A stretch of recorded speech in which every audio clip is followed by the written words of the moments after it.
violence.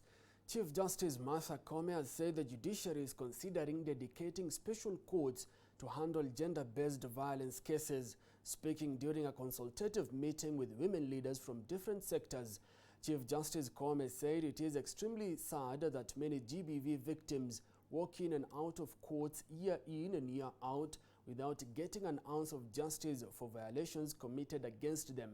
GBV cases were reported to have rapidly increased over the past 1 year due to the occurrence of the COVID-19 pandemic. In a big, big way. It is FINDA that made me who I am. It is FINDA that sharpened all the rough edges that I came with from Gotv. Well, so much FINDA because you made me who I am. We just, our mom there also, Justice F.A. Owo, our trailblazers. That building, when there was even no toilet for a woman, because this, what we are calling Supreme Court, we used to call it the law court. Actually, we were making very conscious decision to look out for the boys, men applying to be resident magistrates. The women were over 80%, and we were looking for the 30%. But we are that deliberate ourselves. We will never allow, we will never breach the 2/3 gender rule. We will always be very, very conscious. Allow me also to celebrate the strong men who support women, especially the men in this congregation. My brother, Dr. Justice Mukirwanja, Demori, and all the other brothers, including those who are not here today, including my very own Koome, who has lived with me for the last 38 years. When I went to Parliament for the interview, because I got married very early, and they were asking me, why aren't you not even properly educated? I asked them, why? You didn't do very well, you didn't have a first class. And I asked them, do you know what it means to hold a baby, breastfeed a baby with one hand and write a term paper with the other, and cook for a husband, wash his shirts, and cook for the in-laws who have also come to visit? They don't care whether you are a student.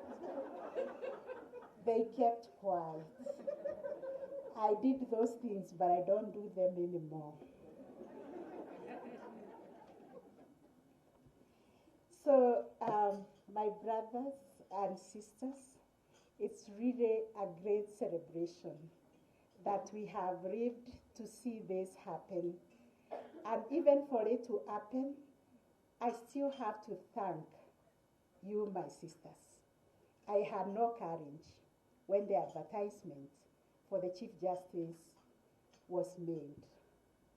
And we sat as women judges, and Justice Okwengo will affirm to this. We were at New Stanley, and one of us went around asking, are you putting pen to paper to apply for the position of the Chief Justice and the Supreme Court judge? And everybody said no.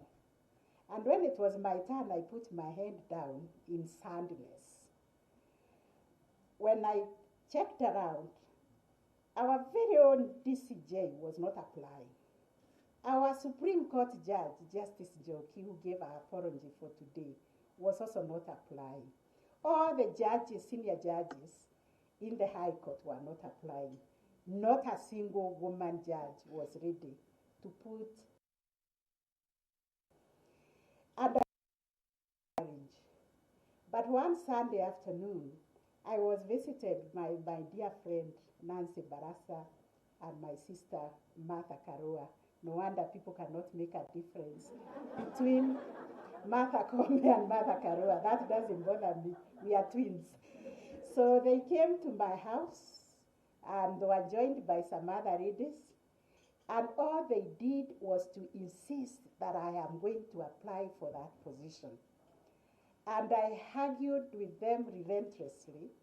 The way applying for that job is like swimming in a sewer. You will just come out so muddy, and I will not get the job. Why are you telling me to do this? And we argued, and you cannot win a case with these feeder women. They insisted that I should apply. And because I gave them an undertaking and I'm a woman of honor, I applied for the position. So, like we have been advised, let us be relentless in seeking for these positions whenever they become available. Because that came to pass. I went through the interview, and now I've been the Chief Justice for the last 5 months.